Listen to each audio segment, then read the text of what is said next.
தலைமைச் செயலகத்தில் மருத்துவத்துறையில் ஒரு புதிய திட்டத்தை தொடங்கி வைத்திருக்கிறார்கள். மருத்துவத்துறையில் ஏற்கனவே மக்களை தேடி மருத்துவம், இன்னுயிர் காப்போம் நம்மை காக்கும் 48, இதயம் காப்போம், பாதம் பாதுகாப்போம், சிறுநீரக பாதுகாப்பு திட்டம், நலம் காக்கும் ஸ்டாலின், அதேபோல் மக்களை தேடி மருத்துவ ஆய்வக திட்டம், தொழிலாளர்களை தேடி மருத்துவ திட்டம், செயற்கை கருத்தரித்தல் மையங்கள் என்று ஏராளமான சிறப்பு திட்டங்கள் தமிழகத்தில் செயல்படுத்தப்பட்டு வருகிறது. அந்த வகையில் இன்றைக்கு ஒரு புதிய திட்டமாக இந்தியாவில் வேறு எந்த மாநில அரசு மருத்துவமனையிலும் இல்லாத ஒரு புதிய திட்டமாக விமன் வெல்னஸ் ஆன் வீல்ஸ் என்கின்ற வகையில் நடமாடும் மகளிர் நல்வாழ்விற்கான மருத்துவ ஊர்தி திட்டம் இன்றைக்கு தொடங்கி வைக்கப்பட்டது. இந்த திட்டத்தை பொறுத்தவரை புற்றுநோய் தடுப்பு மற்றும் பராமரிப்பு திட்டத்தின் ஒரு பகுதியாக இன்றைக்கு தொடங்கி வைக்கப்பட்டிருக்கிறது.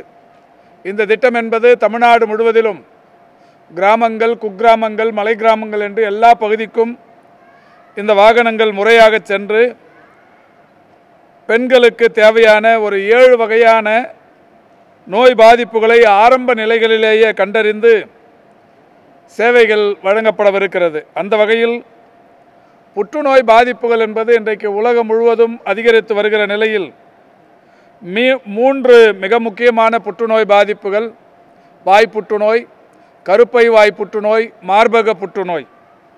அதேபோல் நீரிழிவு நோய்க்கான பரிசோதனைகள், உயர் இரத்த அழுத்தம் கண்டறிதல், இரத்த சோகை கண்டறிதல், இருதய நோய்களுக்கான பரிசோதனைகள் என்று பல்வேறு பரிசோதனைகளும் இந்த 3 வகை புற்றுநோய்கள் மட்டுமல்லாது வேறு வகையான ஒரு 4 வகையான புற்றுநோய் பாதிப்புகளும் இருக்கிறதா என்பதை கண்டறிகிற வகையில் இந்த வாகனம் வடிவமைக்கப்பட்டிருக்கிறது. இந்த வாகனத்தை பொறுத்தவரை டிஜிட்டல் மேமோகிராமி, இசிஜி கருவி, செமி ஆட்டோ அனலைசர் உட்பட பல வசதிகள் இந்த வாகனத்தில் இருக்கிறது. ஒரு வாகனம் 1,20,00,000 மதிப்பீட்டில் இது தயாரிக்கப்பட்டிருக்கிறது. பிரத்யேகமாக தயாரிக்கப்பட்ட இந்த வாகனத்தை பொறுத்தவரை தமிழ்நாட்டில் உள்ள 38 வருவாய் மாவட்டங்களுக்கும் ஒரு மாவட்டத்திற்கு ஒரு வாகனம் என்று இன்றைக்கு தொடங்கி வைக்கப்படவிருக்கிறது. ரூபாய் 40 கோடி மதிப்பீட்டிலான இந்த வாகனங்களின் முதல் வாகனத்தை மாண்புமிகு தமிழ்நாட்டின் முதலமைச்சர் அவர்கள் இன்றைக்கு தொடங்கி வைத்திருக்கிறார்கள். இந்த வாகனம் இன்று முதல் காஞ்சிபுரம் மாவட்டத்தில் தன்னுடைய சேவையை தொடங்கவிருக்கிறது. இந்த வாகனத்தை தொடர்ந்து மீதம் இருக்கிற 37 வாகனங்களும் மிக விரைவில் பயன்பாட்டிற்கு வரவிருக்கிறது. அந்த வகையில் இந்தியாவில் வேறு எந்த மாநிலத்திலும் இல்லாத ஒரு சிறப்புக்குரிய இந்த விமன் வெல்னஸ் ஆன் வீல்ஸ் என்கின்ற மகளிர் நல்வாழ்விற்கான நடமாடும் மருத்துவ வாகனம் மாண்புமிகு தமிழ்நாட்டின் முதலமைச்சர் அவர்களால் இன்றைக்கு தொடங்கி வைக்கப்பட்டிருக்கிறது. அதேபோல் மாண்புமிகு தமிழ்நாட்டின் முதலமைச்சர் அவர்கள் இன்றைக்கு தலைமைச் செயலகத்தில் 233 பேருக்கு பணியாணைகளை தந்திருக்கிறார்கள். பொதுவாக இந்த துறை பொறுப்பேற்ற நாள் முதல் புதிய பணி நியமனங்கள் மிக நேர்த்தியாக நடத்தப்பட்டு நேர்மையான முறையில் அது நடைமுறைகள் இன்றைக்கு அமலாக்கம் செய்யப்பட்டு தொடர்ச்சியாக இந்த பணியாணைகள் வழங்கப்பட்டு வருகிறது. அந்த வகையில் இன்றைக்கு மருத்துவ பணியாளர் தேர்வு வாரியத்தின் சார்பில் 19 பேர் இன்றைக்கு திறன்மிகு உதவியாளர், பொறுத்துனர் ஆகிய பணிகளுக்கு தேர்வு செய்யப்பட்டு அவர்களுக்கு பணியாணைகள் வழங்கப்பட்டிருக்கிறது. தமிழ்நாடு அரசு தேர்வாணையத்தின் மூலம் 196 நேரடி உதவியாளர்கள் பணி நியமனங்களும், தமிழ்நாடு தேர்வாணையத்தின் மூலம் வட்டார சுகாதார புள்ளியியலாளர்கள் 18 பேரும் ஆக மொத்தம் 233 பேர் இன்றைக்கு மக்கள் நல்வாழ்வுத்துறையில் புதிய பணியிடங்களை பெறுகிறார்கள். தமிழ்நாட்டின் வரலாற்றில் மட்டுமல்ல, இந்திய வரலாற்றில் அரசு வேலைவாய்ப்புகளில் வேலைவாய்ப்பை தருகிற அன்றைக்கே, பணியாணைகளை தருகிற அன்றைக்கே அவர்களுக்கு கலந்தாய்வு நடத்தி அவரவர்கள் விரும்புகிற ஊர்களுக்கு, குறிப்பாக சொந்த ஊர்களில் இடமிருந்தால் சொந்த ஊர்களில், அடுத்தடுத்து அக்கம் பக்கத்தில் இருக்கிற ஊர்கள் அவர்களாகவே தேர்ந்தெடுக்கிற வகையிலான வாய்ப்பை தந்து ஒரு கவுன்சிலிங் நடத்தி பணியாணைகள் தரப்பட்டு வருகிறது. மக்கள் நல்வாழ்வுத்துறையில் கடந்த 4.5 ஆண்டு காலமாக இந்த முறை இன்றைக்கு நடைபெற்று கொண்டிருக்கிறது. இந்த முறையில் பணி நியமனங்கள் நடைபெற்று கொண்டிருக்கிறது. அந்த வகையில் இன்றைக்கு ஒரு 233 பேருக்கு பணியாணைகள் தரப்பட்டிருக்கிறது. மாண்புமிகு தமிழ்நாட்டின் முதலமைச்சருடைய வழிகாட்டுதலோடு இந்த அரசு பொறுப்பேற்றதற்கு பிறகு பல்வேறு புதிய பணி நியமனங்களை தந்து கொண்டிருக்கிறோம். புதிய பணியிடங்களை உருவாக்கி கொண்டிருக்கிறோம்.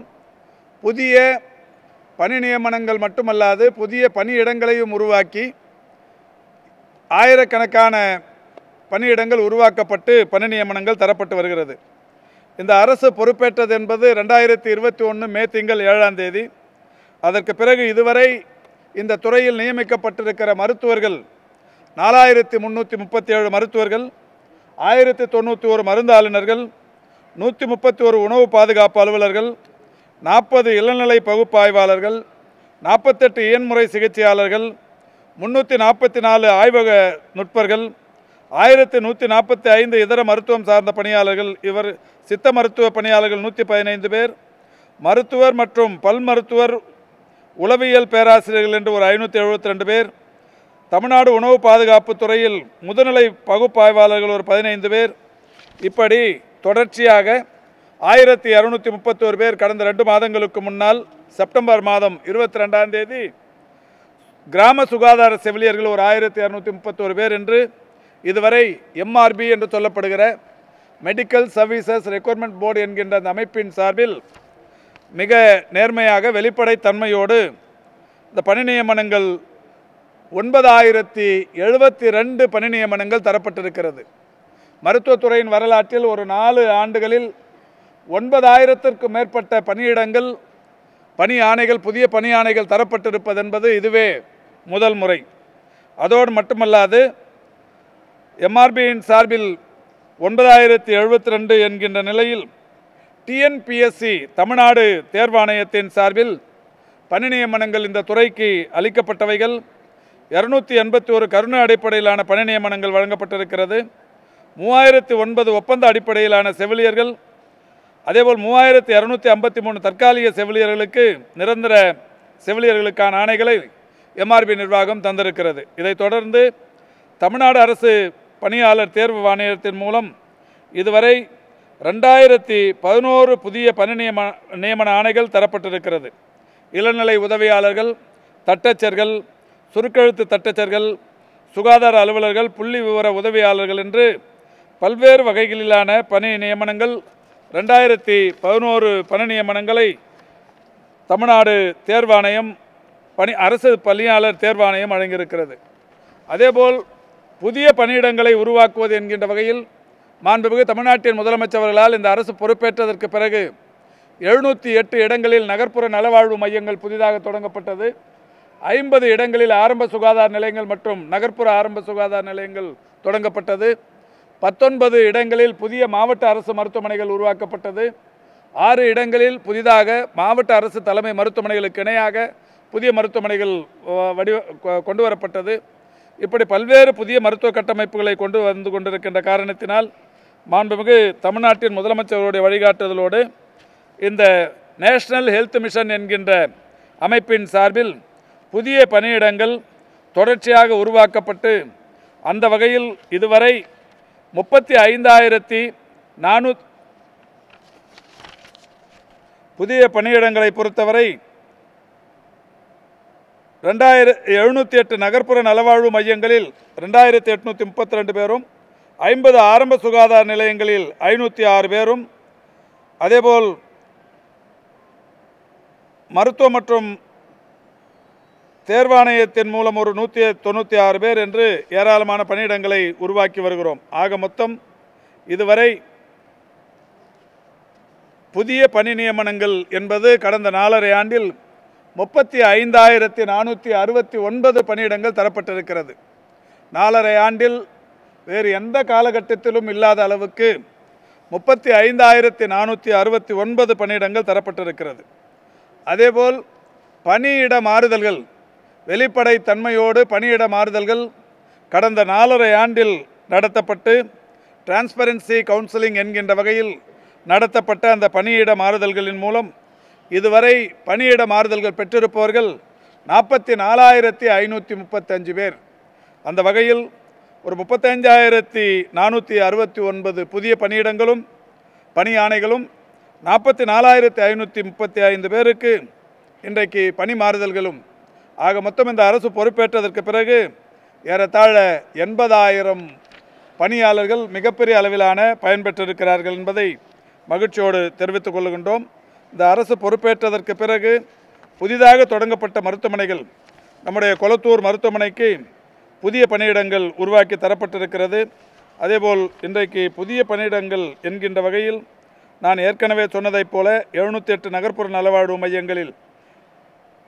மையங்கள், 50 ஆரம்ப சுகாதார நிலையங்கள், புதிதாக கட்டப்பட்ட ஜைகா கட்டிடங்கள், ஜப்பான் பன்னாட்டு கூட்டுறவு முகமை மூலம் கட்டப்பட்ட கட்டிடங்கள், அதற்கு தேவையான பணி நியமனங்கள் என்பது தொடர்ச்சியாக தரப்பட்டு கொண்டிருக்கிறது. இன்னமும் காலியாக இருக்கிற பணியிடங்களை பொறுத்தவரை மாண்புமிகு தமிழ்நாட்டின் முதலமைச்சருடைய வழிகாட்டுதலோடு இந்த துறையில் முதன்முறையாக 0% வேக்கன்சி என்கின்ற வகையில் ஒரு பணியிடம் கூட காலி இல்லாத சூழலை உருவாக்க வேண்டும் என்கின்ற வகையில் பல்வேறு நடவடிக்கைகள் எடுக்கப்பட்டு வருகிறது. அந்த வகையில் கிராம சுகாதார செவிலியர்கள் ஒரு 2147 பேர் பல்வேறு உயர்நீதிமன்ற உச்சநீதிமன்ற வழக்குகளுக்கு பிறகு இப்பொழுது புதிதாக நியமிப்பதற்குரிய நோட்டிஃபிகேஷன், தேர்வு செய்வதற்குரிய நோட்டிஃபிகேஷன் மிக விரைவில் எவ்வளோ நாளில் வரலாமா? ஒரு 10-15 days, 10-15 நாள் கிராம அடுத்த வாரத்தில் 2147 பேருக்கான அந்த அறிவிப்பு வரவிருக்கிறது. அதேபோல் செவிலிய உதவியாளர்கள் ஒரு 1030 பேர். நிறைய இவைகளெல்லாம் வடக்கு மண்டலத்தில் இருந்தவைகள். இதற்கு தீர்வு காணப்பட்டு இப்போது இந்த பணியிடங்களை நிரப்புவதற்குரிய ஆணைகளை பெற்று இவைகள் இப்போது அறிவிக்கப்பட இன்னும் ஒரு 10 நாட்களுக்குள் அறிவிக்கப்படவிருக்கிறது. சுகாதார ஆய்வாளர்கள் 1429 பேர். இந்த பணியிடங்கள் மிக விரைவில் நிரப்புவதற்குரிய நோட்டிஃபிகேஷன் வரவிருக்கிறது. இந்த 3 வகையான பணியிடங்களும் நிரப்பப்பட்டதற்கு பிறகு இந்த துறையில் காலி பணியிடமே இல்லாத துறை என்கின்ற நிலை இந்த துறை உருவாக்கப்பட்டதற்கு பிறகு முதன்முறையாக இப்போதுதான் வரவிருக்கிறது என்கின்ற அந்த மகிழ்ச்சியான செய்தியினை தெரிவித்துக் கொள்கின்றோம். மருத்துவர்கள் நியமனம் என்பது இன்றைக்கு நான் ஏற்கனவே சொன்ன இந்த 4337 மருத்துவர்களுக்கான அந்த நியமனங்கள் நடத்தி முடிக்கப்பட்டு அவரவர்கள் விரும்புகிற ஊர்களில் தற்பொழுது மகிழ்ச்சியோடு பணியாற்றி கொண்டிருக்கிறார்கள். மருத்துவத்துறையில் 0 வேக்கன்ட் இருக்குன்னு நம்ம சொல்றோம். ஆனால் நேற்றைய தினம் பாமக தலைவர் அன்புமணி தமிழகத்தில் மருத்துவர்கள் காலி பணியிடம் மட்டும் 12,000 இருக்கு. அதாவது நானும் அந்த அறிக்கையை பார்த்தேன். ஒரு விந்தையான அறிக்கை என்னன்னா, அவர் ஒரு மருத்துவர், ஏற்கனவே ஒன்றிய அரசில் மருத்துவத்துறையின் அமைச்சராகவும் பணியாற்றியவர். தமிழ்நாட்டில் எத்தனை மருத்துவர் பணியிடங்கள் இருக்கிறது என்பதை அவர் தெரிந்து வைத்திருக்க வேண்டும். தெரிஞ்சிருக்கணும்னு நினைக்கிறேன். தெரியுமான்னு தெரியல. ஏன்னா தமிழ்நாட்டின் ஒட்டுமொத்த அரசு மருத்துவர்களின் பணியிடங்களின் எண்ணிக்கையே 20,000 பேர் தான். 20,000 பேரில் 12,000 பேர் காலின்றார். இப்போ நான் ஏற்கனவே பலமுறை சொல்லியிருக்கிறேன், இந்த அரசு பொறுப்பேற்றதற்கு பிறகு இந்த மருத்துவமனைகளுக்கு வருகிற மக்களின் பயன்பாட்டுக்கு இந்த வருகிறவர்களுடைய எண்ணிக்கை எல்லா இடங்களிலும் 2-3 மடங்கு உயர்ந்திருக்கிறது. இப்போ நான் சொன்னேன் 35,000 புதிய பணியிடங்கள் உருவாக்கப்பட்டிருக்கிறது. 35,000 பேருக்கு பணி ஆணைகளை தந்திருக்கிறோம். இதில் 4,337 பணி ஆணைகளை தந்திருக்கிறோம். நான் மருத்துவர் அன்புமணி ராமதாஸை கேட்டுக்கொள்வது, ஒரு 4.5 வருஷம் இந்த ஆட்சியில் 35,000 புதிய பணியிடங்கள் பணி ஆணைகள் தரப்பட்டிருக்கிறது. 44,000த்திற்கும் மேற்பட்டவர்களுக்கு கலந்தாய்வு மூலம் பணியிட மாறுதல்கள் தரப்பட்டிருக்கிறது. நீங்கள் விரைவில் அங்கம் பெறவிருக்கிற ஒரு அதிமுக கூட்டணியில் அங்கம் பெறவிருக்கிறீர்கள். அதிமுக ஒரு 10 வருஷம் ஆட்சியில் இருந்தது. நான் இப்போ 80,000 பேர் சொல்கிறேன். இந்த 80,000 பேர் அளவில் ஒரு 50% பணியிடங்களாவது அப்பொழுது நிரப்பப்பட்டதா என்பதை கேட்டு தெரிந்து அறிக்கை விடுவது நல்லது. இன்னொன்றும் கூட சொல்கிறேன், நீங்கள் விரைவில் அங்கம் பெறவிருக்கிற பாஜக ஆண்டு கொண்டிருக்கிற மாநிலங்கள் ஏராளமாக இந்தியாவில் இருக்குது. அங்கெல்லாம் ஃபோன் போட்டு கேட்டு மருத்துவத்துறையில் இருக்கிற காலி பணியிடங்கள் எத்தனை இருக்குன்னு கேட்டுங்க. தமிழ்நாட்டில் இருக்கிற மருத்துவத்துறையின் காலி பணியிடங்களை கேட்டு தெரிஞ்சுக்கின்னு அதுக்கப்புறம் அறிக்கை விடுறது நல்லது. அவருக்கு யாரோ ஒரு மருத்துவர் போய் சொல்லியிருக்கிறாங்க, ரீடெப்ளாய்டு ஒரு 400 மருத்துவர்களை இந்த அறிக்கையில் நான் பார்த்தேன். எந்த மருத்துவராவது அதாவது இங்கே 20,000 பேர் இருக்கிறாங்கன்னா எல்லாருமே 1-2 பேருக்கு ஏதாவது ஒரு வகையில் அவங்களுக்கு ஏதோ ஒரு மனக்குறை இருக்கும். அதை சொல்லும்போது இவர் ஒரு மருத்துவராக இல்லது இந்த துறை அமைச்சராக இருந்தவருக்கு அதை ஒரு ஆராய்ந்து பார்க்கணும் அவங்க சொல்கிற குறை என்னான்னு. இப்போ இந்த நிர்வாகம் நடத்துறதுக்கு ஒரு சில சீர்திருத்தங்கள் செய்ய வேண்டியது இருக்குது. இப்போ புற்றுநோய் பாதிப்புகள் உலகம் முழுக்க அதிகரித்து கொண்டிருக்கிறது. ஏற்கனவே புற்றுநோய் மருத்துவர்கள் சென்னை, கோவை, மதுரை ஒரு 3-4 டிஸ்ட்ரிக்டில் தான் இருப்பாங்க. இப்போ புற்றுநோய் பாதிப்பு தமிழ்நாடு முழுக்க இருக்குது. இப்போ ஒரே இடத்துல சர்ப்ளஸாக இருக்கிற டாக்டர்கள், உபரியாக இருக்கிற மருத்துவர்கள் ஒரு 10 பேர், 2 பேருக்கு வேலை இருக்கும், ஒரு 10 பேர் இருக்கிறாங்கன்னா அதில் ஒரு 8 பேர் எடுத்து வேறு தேவையான இடத்துக்கு அனுப்புறது நிர்வாக சீர்திருத்தம். இந்த வேலையை செய்கிறது தான் ரீடெப்ளாய்டு. இதை பண்ணுறதுக்கு ஒரு மருத்துவர்கள் இதை எங்களை அங்கே மாற்றலாமா இங்கே மாற்றலாமான்றாங்க. தமிழ்நாடு முழுக்க வேலை செய்யறதுக்கு தான் இந்த துறை. அதுலேயும் இந்த கவுன்சிலிங் நடத்தி இப்போ டிரான்ஸ்பரன்சி கவுன்சிலிங் நடத்தி பண்ணி கொடுத்துருக்குறோம். இப்போ ஒரு மருத்துவமனையில் 8 பேர், 2 பேர் வேலை செய்கிற இடத்துல 8 பேர் இருக்கிறாங்கன்னா மீதி 6 பேரை தேவையான இடத்துக்கு மாற்றுறது, இந்த சீர்திருத்தம் பண்ணுறது நிர்வாக வசதிக்கு. இதை ஒரு பெரிய அறிக்கையாக ஒரு மருத்துவத்துறை அமைச்சராகவே இருந்தவர் வெளியிடுறாருன்னு போது அவர் அந்த நிர்வாகத்தை எப்படி கவனிச்சிருப்பாருன்னு எனக்கு தெரியல.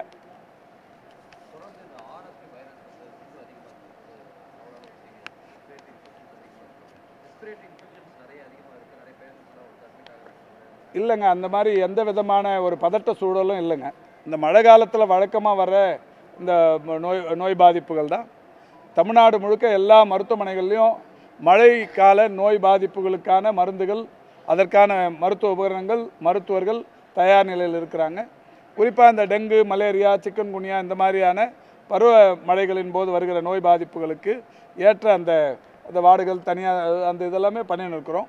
இப்போ இந்த மெடிக்கல் கேம்ப்ஸ், இந்த வடகிழக்கு பருவமழையை ஒட்டி நடைபெறுகிற அந்த மருத்துவ முகாம்களும் இப்போ எல்லா இடத்துலையும் அந்த முகாம்கள் நடைபெற்று கொண்டிருக்கிறது.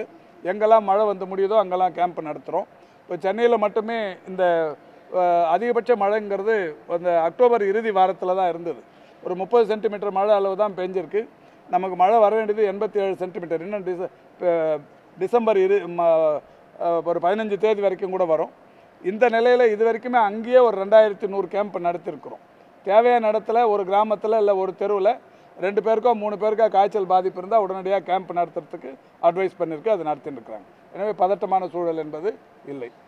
மருத்துவக் கல்லூரி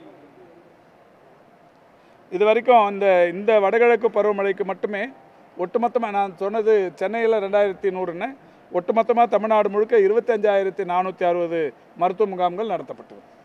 மருத்துவக் கல்லூரி இல்லாத மாவட்டங்களுக்கு மருத்துவமனை அதாவது மருத்துவக் கல்லூரி இல்லாத மாவட்டங்கள்னு ஒரு 6.